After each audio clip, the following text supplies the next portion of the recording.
Tesla trailer to be announced and new attachments. It's been a few weeks since Elon Musk shattered expectations with his polarizing polygonal Cybertruck, and the shocks keep coming. The Tesla CEO has revealed there's a new ultra-tough trailer in the works, as well as another Cybertruck configuration designed specifically for camping. Welcome to Hypercar Global, the home of electric vehicles.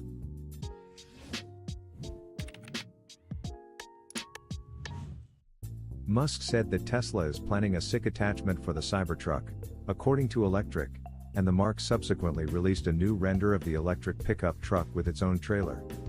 As you would expect, the Cybertruck's singular monoplane design extends to the trailer. It's just as curve-averse and looks like a cubist take on an Airstream. It's just an exterior rendering, so both layout and interior features remain a mystery, for now, at least. During the Cybertruck reveal, Musk went to great lengths to highlight the Cybertruck's lofty towing capacity, stating it has the ability to pull near infinite mass while showing a video of the pickup pulling a Ford F-150 uphill. This, coupled with the Cybertruck's impressive specs, the tri-motor version has a payload capacity of up to 3,500 pounds and a towing capacity of 14,000 pounds, suggests that heavy-duty trailer is the most natural fit. But for travelers who'd rather explore the great outdoors sans cumbersome trailer, the marque also unveiled a new self-contained camper configuration for the Cybertruck. Judging by the image, it appears a tent can be attached and erected on top of the 6.5-foot-long bed to create sleeping quarters. Underneath this bed platform, there looks to be retractable bench space complete with an array of kitchen accessories. While Musk did not mention the camper configuration during the initial Cybertruck presentation, Tesla has added the picture to its website along with the following caption: "From rugged to refined, Cybertruck is completely adaptable for your needs. Prepare for every experience with a versatile utilitarian design, including onboard power and compressed air." The marque appears to be moving toward an off-grid electric mobile home system that is powered by a Tesla vehicle, and it's not the only one.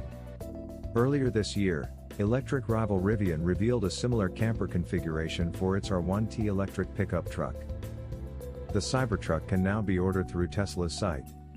According to Musk, 200,000 have already been sold. The gas engine is dead.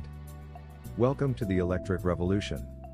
With new all-electric pledges sparking around the globe, the combustion motor looks about to, well, combust. In the UK, the hammering of nails into the gas-powered engine's coffin has begun. Late last year, the conservative, pro-business Prime Minister Boris Johnson made the dramatic announcement that sales of cars with conventional internal combustion motors would be banned from 2030, 10 years earlier than initially proposed, and sales of hybrids banned from 2035. The aim is to reach net zero carbon emissions by 2050, the same target President Biden has committed to. The UK is not the first administration to set such a deadline. Norway seeks to ban sales of conventionally powered cars just 4 years from now, and within the US, the state of California will too, from 2035. But the majority of Norway's new car sales are already electric, and it has no native car industry to imperil with such an alarmingly close cutoff. California's only major car maker is Tesla. The edict from the British government is significant because its native car makers, and especially luxury marques such as Bentley, McLaren, Aston Martin and Rolls-Royce, are huge employers and export earners, and are still overwhelmingly dependent on gas. Is all this mad? I don't think so, and neither do those storied brands. Even before the ban was announced, McLaren said it will launch only hybrids for its major models from 2021 on, will cease development of conventional engines from 2030 and expects to end their sale in 2035. In Q4, after McLaren made its stand, Bentley CEO Adrian Hallmark said all of his cars will be all electric by 2030 anyway. The shift will suit some blue-blooded British manufacturers very well, particularly Rolls-Royce, which has always majored in refinement, and Bentley, for which thumping, low-end torque has long been part of the DNA. Given the readiness of these luxury automakers for these bans, I wonder if what looks like a cliff edge now might feel like a speed bump when we finally get there, or even pass under our wheels unnoticed. Governments may simply be putting definite end dates on the combustion engine's pre-existing, gradual but terminal decline in some developed markets. The signs are there: the rate at which EV sales are increasing, the frequency of new model launches, the boosts in battery energy density and the falling charge times, pointing to a clear direction of travel that politicians have recognized and perhaps just positioned themselves ahead of. The explosive growth in the share prices of Tesla and NIO, and the implied value of not yet listed EV makers like US-based Rivian, might befuddle and enrage the established car makers, but their valuations let these firms access cheaply the funds they need to actually make this electric future happen and are a clear indication of how the world thinks this is all going to go.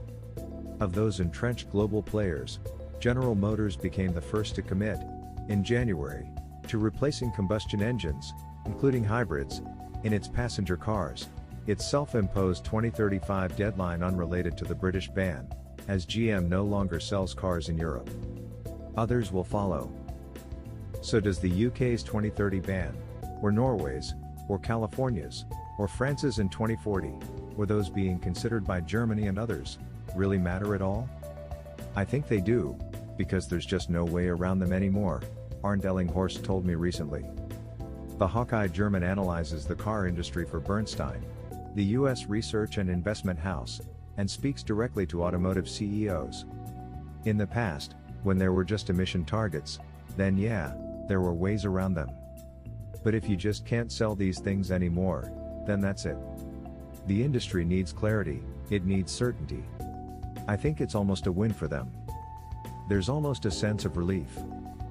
More companies now tell me they're not spending money on engines because the incremental improvements aren't worth it. There's very little we can do to engines now to make them significantly more powerful or more efficient. The engine has been engineered to its end. Of course, attitudes to motors are very different beyond Europe and California. As a means of propelling a car, the internal combustion engine is far from dead. In parts of the developing world, a gas engine is seen not as an environmental crime but as a means of self-advancement. The UK ban is only on domestic sales, meaning it could still make engines for markets that don't ban them. But it wouldn't be a good look. There might be a short period in which luxury car makers build engines there that we can't buy, but it won't last long. And, frankly, I can't wait. I've made what passes for a career driving and writing about internal combustion engines for more than 20 years now. The first letter my son learned was the M on the engine cover of a BMW Motorsport Straight 6. But I now do maybe half my daily driving in EVs, and I feel like I've stepped back into the 20th century whenever I drive a conventional car. The first EVs I drove, in the early aughts, were like science fair projects. Now they're often the best cars on the road.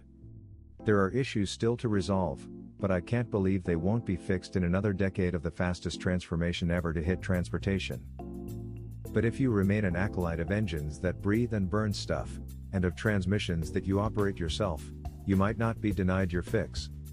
Of Europe's other luxury car makers, electric drive might be good enough for Pininfarina already, but Ferrari says it won't be good enough for Italy's grandest marque until 2025 at the earliest and probably later, implying that its operatic gas engines will continue alongside EVs for some time, and perhaps to the bitter end. Porsche has already launched the sensational Taycan EV but is also working hard on carbon-neutral synthetic fuels, which, if it can beat their considerable challenges, might extend the life of engines and force legislators to rethink those bans. All the proposed bans have been solely on new car sales. No administration is yet proposing taking our vintage weekend wheels off the road. I'd expect values of quick, usable modern classics to spike upward as collectors seek to secure the best examples to drive regularly alongside their daily EVs.